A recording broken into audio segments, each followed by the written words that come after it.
ಒಂದು ಮನೆ ಇತ್ತು ಕೇಳುವಂಗದ.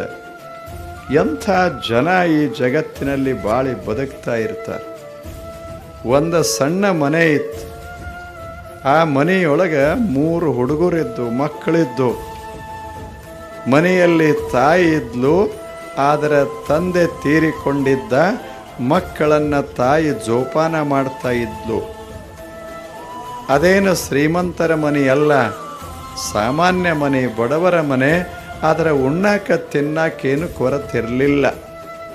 ಅಂಥದ್ದೊಂದು ಚಿಕ್ಕದಾದ ತೃಪ್ತ ಮನೆ ಅದು. ಆ ಮನೆಯೊಳಗೆ ತಾಯಿ ಮಕ್ಕಳನ್ನು ಜೋಪಾನ ಮಾಡ್ಕೋತ ಇದ್ದರು. ಆ ಮಕ್ಕಳು ಒಂದಕ್ಕೆ 4 ವರ್ಷ, ಒಂದಕ್ಕೆ 6 ವರ್ಷ, ಒಂದಕ್ಕೆ 8 ವರ್ಷ. 3 ಮಂದಿ ಮಕ್ಕಳು ಬಹಳ ಚಲೋ ಇದ್ದು. ಅವಾಗ ಸಾಲಿ ಕಲಿಸೋ ಪದ್ಧತಿ ಇರಲಿಲ್ಲ.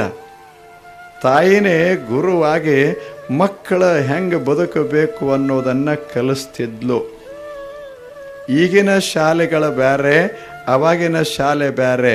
ಅವಾಗ ಬದುಕು ಹೆಂಗಿರ್ಬೇಕಂತ ಕಲಿಸ್ತಿದ್ದರು, ಈಗ ಗಳಿಕೆ ಹೆಂಗಿರ್ಬೇಕಂತ ಕಲಿಸ್ತಾರೆ, ಅಷ್ಟೇ ವ್ಯತ್ಯಾಸ.